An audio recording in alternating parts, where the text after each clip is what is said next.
Bom dia, nono ano. Então, vamos dar início hoje ao nosso novo capítulo. O nome desse nosso capítulo a gente chama Fundamentos da Ecologia, né?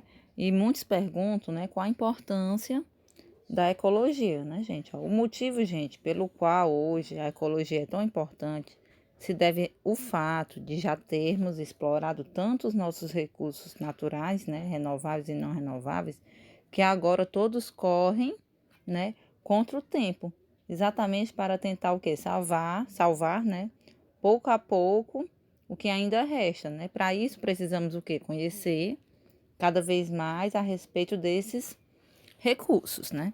Dando início, gente, vamos falar, né, sobre população e comunidade. Só que antes, gente, de falarmos de população e comunidades, temos que entender dois fatores, né? A questão de habitat e nicho ecológico, gente, né? Habitat, gente, está relacionado ao ambiente onde um organismo naturalmente vive, né? Como fosse o endereço dele, né?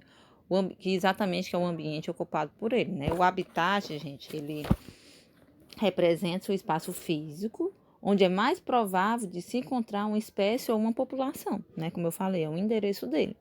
Já o conceito, gente, de nicho ecológico já é mais amplo. Ele está relacionado não apenas com o habitat da espécie, mas também com seu modo de vida, né? O que a gente chama de nicho ecológico, né? Como assim, tia? Né? Quando a gente fala de nicho ecológico, iremos falar de suas exigências ambientais, adaptação, iremos falar sobre o tipo de alimentação, né? Sua relação com o meio ambiente também será citado, né?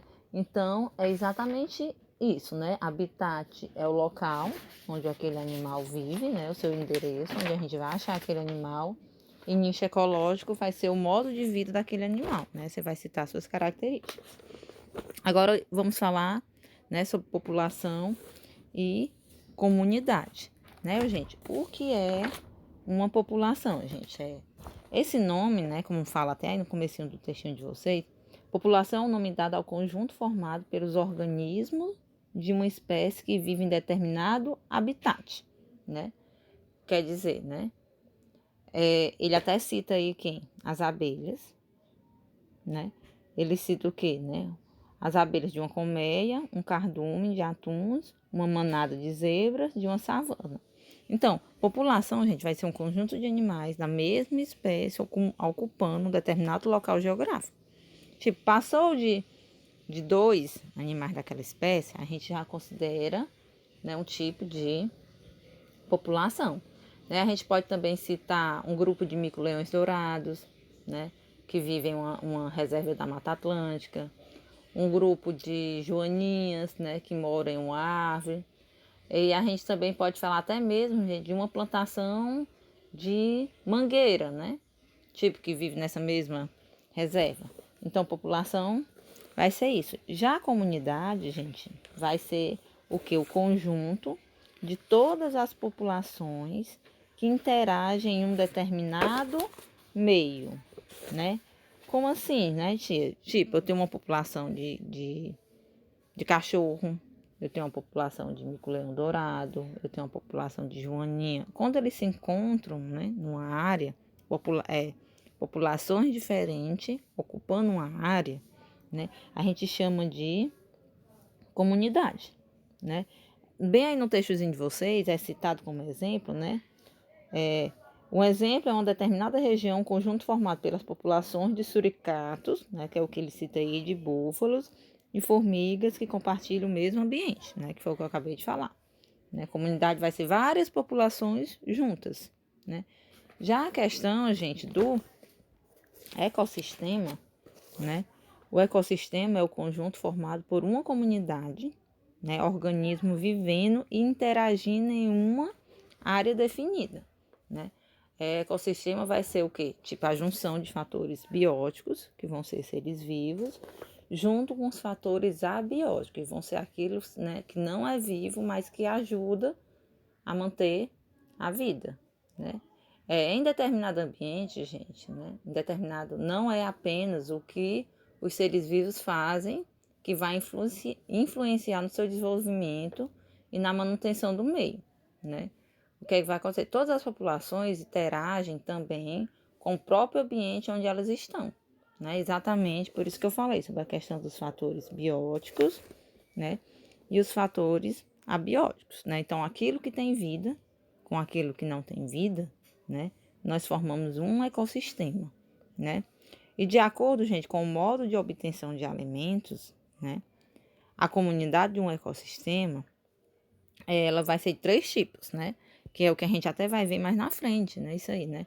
Vamos ter os seres produtores, os consumidores e os decompositores, né? Quando a gente for estudar, né, cadeia interalimentar, que já é mais na frente, né? Já provavelmente na outra semana, nós já iremos, né, aprofundar melhor nesse assunto.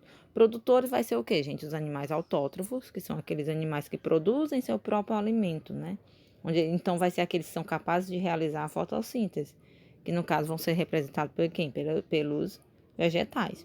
Já os consumidores, gente, vão ser os organismos heterotróficos, né? Que são aqueles que são incapazes de realizar a fotossíntese, né? E são representados pelos outros grupos de animais, né? E tem os decompositores, que são organismos heterotróficos, que se alimentam de restos orgânicos dos demais seres vivos, né? Que são as bactérias e os fungos, né? Que são os que a gente diz que fazem a limpeza do meio ambiente. Indo agora, gente, para essa outra parte, né? Vamos falar um pouco sobre a questão da biosfera, né, gente? Ó. A biosfera, gente, ela vai ser exatamente o quê, né? A biosfera, deixa eu aumentar aqui. A biosfera é o conjunto de todas as regiões do globo terrestre onde existe vida, né?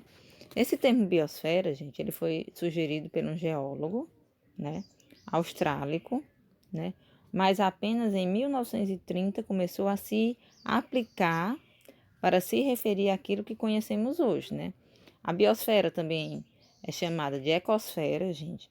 É o espaço do globo terrestre ocupado pelos seres vivos, ou seja, né, a superfície da Terra, tipo as águas, o ar e mesmo os ambientes mais remotos, né? Resumindo, podemos dizer que a biosfera, gente, é o conjunto de todos os ecossistemas do planeta, né? Bem aqui embaixo a gente tem uma divisão, né? Diante da grande diversidade dos ecossistemas que compõem a biosfera, ela pode ser dividida em 3 grandes porções, né? Temos duas, primeiramente aqui de exemplo, que a gente chama de epinociclo ou biociclo terrestre, que vai ser exatamente, né, a unidade que agrega o conjunto dos ecossistemas da terra firme, né, os que fazem, né, que vivem em terra firme. Já esse outro, né, o telossocito e o biociclo das águas salgadas, vai agregar todos os ecossistemas marinhos, né, que vai ser dividido em litorâneo e profundo, tá bom?